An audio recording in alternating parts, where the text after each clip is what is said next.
चलिए शुरू करते हैं नरेंद्र अकाडमी शिक्षा मंत्र पे आपका स्वागत करते हुए। और आज हम पढ़ाने जा रहे हैं चालकता, कंडक्टिविटी पढ़ाने जा रहे हैं। सबसे महत्वपूर्ण प्रश्न और उनके जवाब की बात करेंगे। चलिए शुरू करते हैं। और पहला प्रश्न आपके सामने है सिलिकॉन, कार्बन और जर्मेनियम। तो पहला प्रश्न है आपका, सिलिकॉन, कार्बन एवं जर्मेनियम किसके उदाहरण है? तो अर्धचालक के उदाहरण है। अर्धचालक के उदाहरण जिसे हम सेमीकंडक्टर्स बोलते हैं, या अर्धचालक आ जाए तो हम किसे टिक लगाएंगे या किसका उदाहरण समझेंगे? तो ये अर्धचालक जैसे ही आएगा तो सिलिकॉन समझिएगा कि अर्धचालक है, कार्बन अर्धचालक है और जर्मेनियम भी अर्धचालक है। प्रश्न नंबर 2 देखते ही आपको याद आया होगा अर्धचालक की चालकता, मतलब कंडक्टिविटी ऑफ सेमीकंडक्टर्स या सेमीकंडक्टर बोलिए, किस ताप पर जो है किस ताप पर अधिकतम होती है? तो शून्य ताप पर अधिकतम होती है। और शून्य ताप पर मतलब जीरो टेम्परेचर पर अधिकतम होगा। याद रखने की बात यह है कि अगर ताप बढ़ने पर इलेक्ट्रॉन जो होते हैं अधिक गति करने लगते हैं, जिससे क्या होता है कि चालकता जो है बढ़ जाती है, मतलब कंडक्टिविटी बढ़ जाती है। तो वही सवाल आपको यहाँ पे दिख रहा है। वे पदार्थ जिनसे होकर जो है विद्युत आवेश का प्रवाह जो है सरलता से नहीं होता है, क्या कहलाएगा? तो हम बताएंगे अचालक कहलाएगा, नन कंडक्टर कहलाएगा। तो इसी में आगे हम बेहतर समझने से पहले ये चीज देखिए कि चालक का उदाहरण और अचालक का उदाहरण हम देखेंगे। तो अचालक और चालक का उदाहरण अगर हम देख लेते हैं तो धातु जो है वो चालक में आएंगे। अचालक में जैसे रबड़, लकड़ी, शुद्ध जल, कांच, चीनी मिट्टी, कागज, मोम, रुई, है ना, रेशम, प्लास्टिक और एवोनाइट, चमड़ा, ये सब जो है अचालक में आएंगे, नन कंडक्टर में आएंगे। अचालक में, कंडक्टर में लोहा, चांदी, तांबा, इस्पात, ये सब आ जाएंगे। और अशुद्ध जल भी आ जाएगा, पृथ्वी, वायु, ग्रेफाइट, ये सब आ जाएंगे। लेकिन ये सब जो आएंगे क्यों आएंगे? तो अचालक के बारे में चलिए हम थोड़ा जानते हैं। तो याद रखिए, ऐसा पदार्थ जिनसे होकर विद्युत आवेश का प्रवाह ही जो है नहीं हो सकता, मतलब प्रवाह नहीं हो सकता, मतलब आगे क्यों नहीं जा सकता, इलेक्ट्रिक जो चार्ज होते हैं उसका प्रवाह नहीं हो सकता, तो उसे क्या कहेंगे? अचालक कहेंगे। अब सही बात है, जिसमें इलेक्ट्रिक पार नहीं हो, बिजली पार ना हो, तो अचालक ही है ना, है कि नहीं? अब जैसे उदाहरण में लकड़ी है, कांच है, ग्लास है, रबड़ है, इस समय कहाँ से आएगा करंट? नहीं आएगा। अब इसी तरह चालक में चले जाइए, तो चालक में अगर देखा जाए तो हम जानते हैं कि भाई पार हो जाता है। क्या होता है? बिजली तो पार होगी, धातु में तो बिजली आ जाती है, ये हम जानते हैं। लेकिन अब हम बताते हैं कि चालक और अचालक में, मतलब नन कंडक्टर और कंडक्टर का उदाहरण बताइए, है ना? तो उदाहरण तो मैंने बता दिया कि धातु है, धातु आपका जो है चालक में आता है, लकड़ी, रबड़ और शुद्ध जल, कांच, चीनी मिट्टी, कागज, मोम, रुई, ये सब चालक आता है, नन कंडक्टर में आता है। ये तो हम जानते हैं, तो हम पढ़ चुके। अब चलते हैं अति चालक की बात करते हैं। अति चालकता को ही हम सुपर कंडक्टिविटी बोलते हैं। तो अति चालकता का मतलब क्या होता है? यहाँ पे देखिए, तो अति चालकता का मतलब होता है सुपर जो है कंडक्टिविटी। अब ये क्या लक्षण होते हैं? तो शून्य परम जो है पारगम्यता होते हैं। तो अति चालकता के क्या लक्षण होते हैं? तो शून्य पारगम्यता होते हैं। ठीक है, क्या होते हैं? शून्य पारगम्यता होती है। तो अति चालकता के लक्षण क्या है पूछ रहे, तो शून्य प्रतिरोध होते हैं, शून्य होते हैं, जीरो होते हैं, बस याद रखिएगा। या अगर मान लीजिए हो सकता है ये ना दे, तो शून्य प्रतिरोध तो होंगे ना, जीरो होगा ना, बस इतना ध्यान रखना है। अब इसका मतलब होता क्या है? माइंड में आया होगा। तो माइंड में अगर आ रहा है कि अति चालकता का मतलब क्या है, तो सुन लीजिए। जब पदार्थ को बहुत ठंडा किया जाए तो उसका प्रतिरोध जो है बिल्कुल समाप्त हो जाता है, इसलिए शून्य हो जाता है। है कि नहीं? समझ पाए? समझ गए होंगे। अब हम बात करते हैं नव आविष्कृत उच्च ताप जो अतिचालक है, कौन सा है? तो हम बताएंगे सिरेमिक ऑक्साइड है। क्या है? बताइए। सिरेमिक ऑक्साइड बताया जाता है। तो हाई टेम्परेचर सुपर कंडक्टर अगर पूछ दे कौन सा है, तो आप बताइएगा क्या? सिरेमिक ऑक्साइड बता दीजिएगा। सिंपल शब्द है, ऐसे घुमाए चाहे ऐसे घुमाए, कान को इधर से पकड़िए चाहे इधर से पकड़िए, आंसर तो एक ही होगा। ट्रांजिस्टर की बात करते हैं, तो ट्रांजिस्टर बनाने के लिए सर्वाधिक प्रयुक्त पदार्थ कौन सा है? तो हम बताएंगे सिलिकॉन है। अच्छा, सिलिकॉन है? हाँ, एकदम सिलिकॉन है। सिलिकॉन क्यों है? तो हम बताएंगे ट्रांजिस्टर बनाने के लिए है भाई, सिलिकॉन का इस्तेमाल करते हैं। अब याद रखने की बात करें तो ट्रांजिस्टर एक छोटा यंत्र है जो कि सिग्नल को बढ़ाता है। तो ट्रांजिस्टर से हम लोग सिग्नल बढ़ाने का काम करते हैं। तो भाई किससे बनेगा? सिलिकॉन से ही बनेगा ना। अब लीजिए फिर आ गया अर्धचालक में अशुद्धियां मिश्रित करने को, प्रक्रिया क्या कहलाएगी, या करने की प्रक्रिया क्या कहलाएगी? डोपलिंग कहलाएगी। अब डोपलिंग, अब अर्धचालक आ गया तो अर्धचालक को सेमीकंडक्टर बोलते हैं, है ना। अतिचालक को सुपर कंडक्टर बोलते हैं। अर्धचालक मतलब आधा, मतलब सेमीकंडक्टर। याद हो रहा है ना। तो सेमीकंडक्टर में अगर अशुद्धियां मिला दीजिए, मतलब इम्प्यूरिटीज कहते हैं उसे, अशुद्धियां का मिलाने पर अगर प्रक्रिया हो रही है तो कौन सी प्रक्रिया हो रही है, क्या करेगा? डोपलिंग कहलाएगा। अब डोपलिंग है।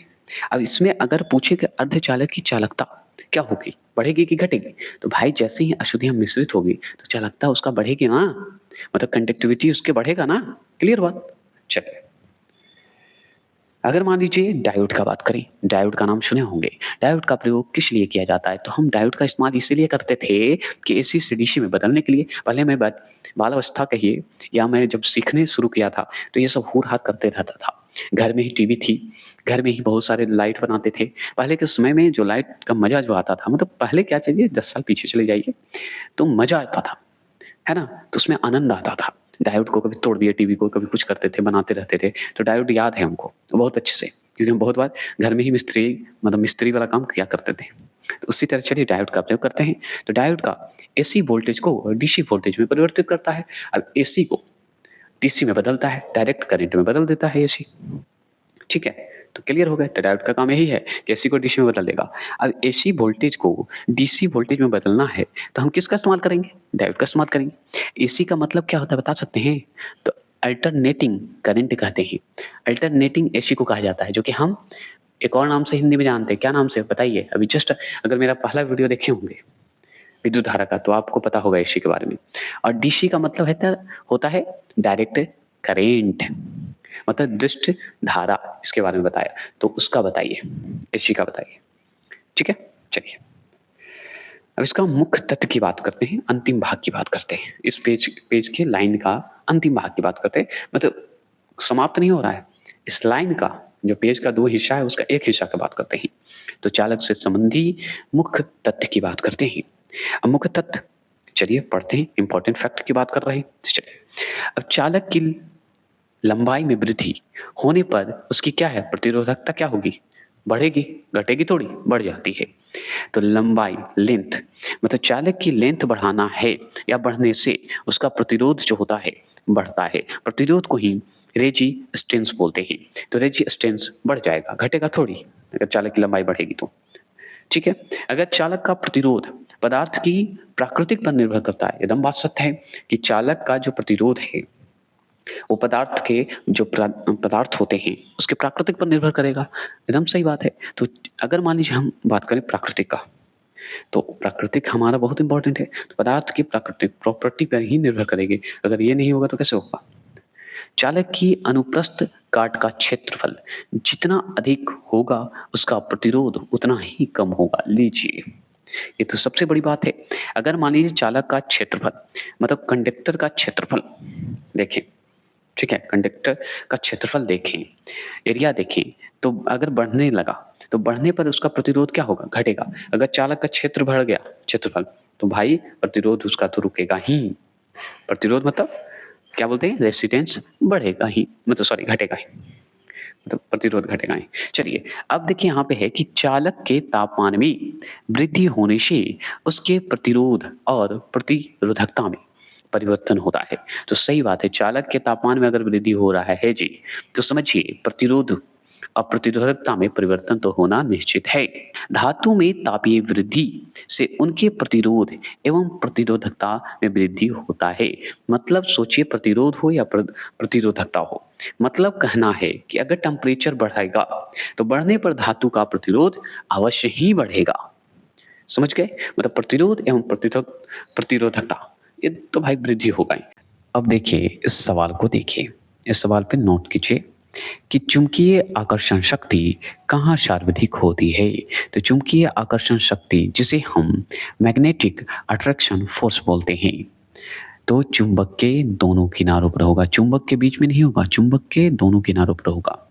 अब इस बात को हम याद रखना आवश्यक है। तो याद रखिए कि चुंबक का आकर्षण बल, मैग्नेटिक फोर्स, हमेशा उसके ध्रुव मतलब पोल्स पर सबसे ज़्यादा होता है, मतलब किनारे पर होता है। समझ गया ना? अगर मान लीजिए चुंबकीय कंपास की सुई अगर देखा जाए तो किस दिशा को प्रदर्शित करती है? तो उत्तर दक्षिण को प्रदर्शित करती है, नॉर्थ एंड साउथ को प्रदर्शित करती है। समझ गए? तो चुंबक का कंपास जैसे ही देखिएगा ना तो आपको समझ में आएगा कि उत्तर दिशा और दक्षिण दिशा दिखा रहा है। ठीक है? डायरेक्शन दिखा रहा है। अब बात करते हैं कंपास सुई की थोड़े से बारे में, मतलब थोड़ा जानकारी लेते हैं। तो कंपास सुई को हम कंपास नीडल बोलते हैं, कभी-कभी दे देता है। तो हमेशा क्या होता है कि पृथ्वी के चुंबकीय जो क्षेत्र होते हैं, मतलब अर्थ्स मैग्नेटिक फील्ड का ही इसी के अनुरूप होता है। इसलिए आपको देखिएगा चुंबक का जो दिशा होगा नॉर्थ एंड साउथ होगा, है ना? और जो कि भाई उधर ही है, अट्रैक्शन उसी में है ना? चलिए, अगर थोड़ी-सी आगे बढ़ें तो सीजीएस पद्धति में चुंबकीय जो फ्लक्स हैं का मात्रक क्या है? तो हम बताएँगे मैक्सवेल है। लीजिए सीजीएस पद्धति में चुंबकीय फ्लक्स पूछे का उसका मात्रक बताइए तो मैक्सवेल। अच्छा, मैक्सवेल यस, मतलब मैग्नेटिक फ्लक्स का अर्थ होता क्या है पता है? चुंबकीय क्षेत्र की जो रेखा होती है ना उसकी कुल संख्या बताया जाता है, उसी को मैग्नेटिक फ्लक्स बोलते हैं। सब बताते जा रहा हूँ, एक्स्ट्रा 1-2 पॉइंट बता रहा हूँ जिससे आपको आसानी से समझ में आ रहा होगा। अगर आ रहा है तो बताइए, इसी तरह मैं चलूँगा, अन्यथा जो जैसे पुराने तरीके से चलता हूँ वही चलूँगा। अगर बात करें कि ऐसा ताप जो लौह चुंबकीय प्राकृतिक एवं अचुंबकीय प्राकृतिक के मध्य जो है प्रदर्शित होता है, क्या कहलाता है? तो क्यूरी ताप कहलाता है। क्यूरी ताप, यस क्यूरी ताप। तो मान के चलिए कि ऐसा ताप जो लौह चुंबकीय प्राकृतिक जिसे हम फेरोमैग्नेटिक प्रॉपर्टी बोलते हैं, किसे चुंबकीय प्राकृतिक को बोलते हैं, और अनुचुंबकीय प्राकृतिक को हम लोग क्या बोलते हैं? Paramagnetic property. इसी के बीच जो है दर्शाया जाता है या प्रदर्शित होता है। तो अगर प्रदर्शित हो रहा है तो उसे हम क्या कहेंगे? क्यूरी ताप कहेंगे। समझ में आया? मतलब लौह चुंबकीय प्रकृति को हम लोग फेरोमैग्नेटिक प्रॉपर्टी बोलते हैं। अनुचुंबकीय प्रकृति को हम लोग पैरामैग्नेटिक प्रॉपर्टी कहते हैं। तो इन दोनों के बीच जो प्रदर्शित होता है वो क्या कहलाएगा? तो क्यूरी ताप कहलाएगा, है ना? अब क्यूरी ताप है तो चलिए बताते हैं थोड़ा-सा इसके बारे में, क्यूरी ताप के बारे में। तो क्यूरी ताप वह ताप है जहाँ धातु का चुंबकीय गुण नष्ट हो जाते हैं। समझ गए? मतलब सोचिए कि धातु का जो चुंबकीय गुण है, मैग्नेटिक प्रॉपर्टी जो है, वो बेचारा नष्ट हो जाता है। जब प्रॉपर्टी ही नष्ट हो गया, तो बेचारा क्या हो गया? खराब हो गया। किसी चुंबकीय का आकर्षण शक्ति न्यूनतम कहाँ होती है? तो हम बताएँगे चुंबक के मध्य होती है, चुंबक के बीच में होती है। तो किसी चुंबक की आकर्षण शक्ति जिसे हम मैग्नेटिक अट्रैक्शन बोलते हैं, न्यूनतम कहाँ होगा, कम कहाँ होगा? तो चुंबक के बीच में होगा। सही बात है, किनारे में तो सबसे ज़्यादा होता है ना चुंबक का, लेकिन बीच में बेचारा कम होता है। मतलब समझ में आया? चुंबक का बीच वाला भाग सबसे कम आकर्षित है, उसके बीच में कभी नहीं आएगा, लेकिन जब भी आएगा तो किनारे वाला टकराएगा। समझ गए? इसलिए कहा जाता है किनारे बहुत ही खतरा है। समझ के आगे बढ़िएगा। देखिए, एक कमेंट आया था, मैं उस पे थोड़ा-सा टिप्पणी नहीं करना चाहता, लेकिन मैं बताना चाहता हूँ कि मेरा जो प्रेम शब्द का इस्तेमाल जो किया जा रहा है, वो शब्द कोई ऐसा नहीं कि लड़का-लड़की का अट्रैक्शन की बात हो रही है। ऐसा कुछ नहीं है प्रेम का। प्रेम का मतलब है कि आप जितना पॉज़िटिव रहिएगा, आपका सफलता उतना ही निश्चित तय होगा। अगर नेगेटिव रहिएगा, तो कितना भी नेगेटिव रहिएगा, तो नेगेटिव ही आपको ज़्यादा आकर्षित करेगा। इसलिए आपके कमेंट को मैंने मुस्कुरा कर जवाब दिया है। मैंने कभी प्रेम को एक लड़का-लड़की का तुलना नहीं किया है। तो मेरा प्रेम का मतलब है पॉज़िटिविटी, और पॉज़िटिविटी आपको अवश्य सफलता दिलाती है। आप किसी भी नेगेटिविटी में रहिए, आपको समय पे नहीं मिलेगा, लेकिन यही पॉज़िटिविटी अपने आप में बदलिए, कितना भी नेगेटिव हो रहा हो, आप पॉज़िटिव होइए, अवश्य आपको वो सफलता मिलेगा और एक समय में याद भी आएगा आपको। मतलब मैं पैसे कमा रहा हूँ इसलिए पॉज़िटिविटी की नहीं है। मैं पैसा भी कमाऊँगा तो भी नेगेटिव हो सकता हूँ, नहीं भी कमाऊँगा तो भी नेगेटिव हो सकता हूँ। अंत में पॉज़िटिविटी तभी आती है जब मन में संतुष्टि होती है। सफलता तभी मिलता है जब हम मैं भी नेगेटिव ही दौर से गुज़रा हूँ, तभी बता रहा हूँ कितना भी नेगेटिव हुई है, अंत में आपको पॉजिटिव होकर ही निकलना है। क्या बात करते हैं? चलिए, अब देखिए प्राकृतिक चुंबक की बात करते हैं। प्राकृतिक चुंबक जो है किस धातु के अयस्क होते हैं? तो लौह अयस्क के धातु होते हैं। तो प्राकृतिक चुंबक जो पूछते, मतलब प्राकृतिक चुंबक को हम क्या बोलते हैं पता है? नेचुरल मैग्नेट बोलते हैं। तो इस धातु में अयस्क पूछ रहा है, तो हम बताएंगे आयरन, लोहा। और क्या? अगर मान लीजिए प्राकृतिक चुंबक मैग्नेटाइट बोलते हैं नामक अगर लौह अयस्क से बनता है, तो अगर मान लीजिए हम यहाँ पे जो बताना चाह रहे हैं, कहने का मतलब मेरा है कि जो प्राकृतिक चुंबक है वो किस धातु का अयस्क है, तो हम बताएंगे लौह का। लेकिन अगर प्राकृतिक चुंबक जो है मैग्नेटाइट नामक लौह अयस्क से ही बनता है, ये बात जान लीजिए। ठीक है, क्लियर? बाहरी आवाज को थोड़ा इग्नोर करना होगा क्योंकि अगल बगल थोड़े से काम होते रहते हैं, तो कितना भी साउंड का बंद करूं आ ही जाता है। चलिए आगे बात करें। स्वतंत्र रूप से लटके चुंबक का आवर्तकाल, मतलब टाइम पीरियड जो होते हैं, किस पर निर्भर नहीं करेगा, तो हम बताएंगे लटकने की लंबाई पर कोई जो है निर्भर नहीं करता है। आवर्तकाल अगर पूछे किस पर निर्भर नहीं करता, तो लटकने की लंबाई पर नहीं करता है। चुंबक अगर लटका हुआ है तो कोई फायदा नहीं। तो स्वतंत्र रूप से लटके हुए चुंबक का आवर्तकाल टाइम पीरियड किस पर निर्भर नहीं करेगा, तो लटकने की लंबाई पर, मतलब लेंथ ऑफ क्या बोलते हैं सस्पेंस पर नहीं करेगा। समझ गए? इसका मतलब क्या हुआ, समझ में आया? नहीं समझे तो सुनिए। चुंबक का दोलन समय लटकने की लंबाई से प्रभावित नहीं होता है। आगे चलिए पढ़ लेते हैं। जैसे तड़ित की बात करें तो जैसे अचानक गरजना, बिजली गिरना, उसी को तड़ित कहते हैं। तो तड़ित आकाशीय बिजली को कहा जाता है। बिजली का कड़कना, बिजली गिरा, ऐसा सुनते हैं ना? सुनते हैं। बिहार क्षेत्र में सबसे ज्यादा गिरता है। तड़ित जो है आकाशीय बिजली से वृक्षों में जो है आग भी लग सकती है। सही बात है, बिजली के कड़कने से वृक्ष में आग लग सकती है। वृक्ष में क्या, आदमी जानवर सब मर सकते हैं अगर बिजली गिरा तो, क्योंकि इसमें अत्यधिक मात्रा में विद्युत ऊर्जा होता है। सबसे अधिक मात्रा में विद्युत ऊर्जा पूछे तो आकाशीय बिजली में होता है। इसलिए देखते हैं डायरेक्ट गिरते ही जला देता है, भस्म कर देता है। उसी को कहते हैं कि मैं शराब देता हूँ, भस्म हो जाओ। तड़ित ही गिरता था इसलिए भस्म, इसलिए बोलते हैं भस्म हो जाओ। तो भस्म होने का मतलब है आकाशीय बिजली। क्लियर? ये समझाने के लिए कोई अपने आप पे नहीं लेंगे, क्योंकि ये सब जो है सिर्फ पढ़ाई के तरीके को बदलने के लिए, याद करवाने के लिए मैं ये सब करता हूँ। अन्यथा किसी पे कोई कमेंट, कोई टिप्पणी नहीं करता हूँ। बढ़िया से। लेजर का नियम आप सुने होंगे। लेजर का नियम किसके अनुरूप है या किस सिद्धांत पर है, तो हम बताएंगे चुंबकीय फ्लक्स पे है। चुंबकीय फ्लक्स कंजर्वेशन हो रही है, संरक्षण का मतलब होता है कंजर्वेशन। तो चुंबकीय फ्लक्स कंजर्वेशन पर है। लेजर का नियम पूछे तो चुंबकीय फ्लक्स कंजर्वेशन लगा दीजिएगा। अगर मान लीजिए पूछे कौन सा अयस्क जो है प्राकृतिक चुंबक कहा जाता है, तो मैग्नेटाइट कहा जाता है। एकदम बात है, हम पढ़ चुके हैं। ठीक है, तो अगर पूछे कि मैग्नेटाइट जो है क्या है, एक लौह अयस्क है, ये हम जानते हैं क्योंकि प्राकृतिक चुंबक एक तरह से आयरन ही है।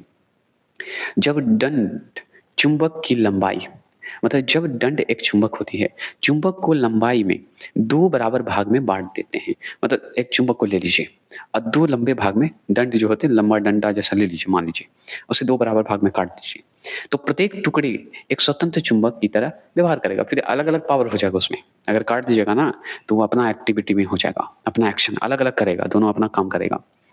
कि फ्लेमिंग के दाएं हाथ के नियम का प्रयोग जो है किसकी दिशा ज्ञात करने के लिए किया जाता है, तो प्रेरित धारा की दिशा को बताने के लिए किया जाता है। मतलब फ्लेमिंग के बाएं हाथ की अगर बात करें, बाएं हाथ मतलब लेफ्ट हैंड की बात हो रही है। बाएं हाथ का मतलब क्या, लेफ्ट हैंड। तो लेफ्ट हैंड का इस्तेमाल किए थे फ्लेमिंग था, उन्हीं के नाम पर रख दिया गया फ्लेमिंग के बाएं हाथ का नियम, जिसे हम इंड्यूस्ड करंट बोलते हैं। कि दिशा जानने के लिए होता है, प्रेरित धारा बताने के लिए, प्रेरित करने के लिए। इस नियम में पता है क्या होता है, मतलब फ्लेमिंग के दाएं हाथ का नियम में क्या होता है, नियम क्या है पता है? अंगूठा मतलब थंब जो होते हैं, बल मतलब फोर्स को, पहली अंगुली मतलब फर्स्ट फिंगर, याद रखिएगा, चुंबकीय क्षेत्र को, और मध्य अंगुली जो बीच वाला अंगुली होता है, मिडिल फिंगर, धारा को दर्शाता है। मतलब अंगूठा और बीच वाला अंगुली दोनों एक दूसरे को क्या करता है, धारा को दर्शाने वाला काम करता है। इसलिए लेफ्ट हैंड की बात बताया गया। और ये नियम कौन दिया था, फ्लेमिंग दिए थे। बस इतना ही जानना है और कुछ नहीं जानना है इसमें। अगर मैं बात करूँ और विद्युत धारा के चुंबकीय प्रभाव की खोज सर्वप्रथम किसने की थी? तो हैंस क्रिश्चियन और स्टेट द्वारा किया गया था। जैसे मान लीजिए विद्युत परिपथ में फ्यूज़ का प्रयोग क्यों किया जाता है? फ्यूज़ जो हम तार है उसका प्रयोग क्यों करते हैं? क्योंकि जब परिपथ से अधिक धारा प्रवाहित हो मतलब अधिक धारा प्रवाहित होता है, तो फ्यूज़ तार जो है गल जाए और परिपथ टूट जाए। समझ गए? जब परिपथ से अत्यधिक धारा प्रवाहित हो रहा है, तो समझिए फ्यूज़ तार गल जाए और हमारा परिपथ टूट जाए कि हम बच जाएँ। मतलब मान लीजिए अगर फ्यूज़ तार मजबूत रखिएगा ज़्यादा बिजली का धारा बढ़ा, तो घर में आग लगने की संभावना है, विस्फोट होने की संभावना होती है। इसलिए फ्यूज़ तार बोला जाता है कि कमज़ोर हो, गल जाए, इसलिए।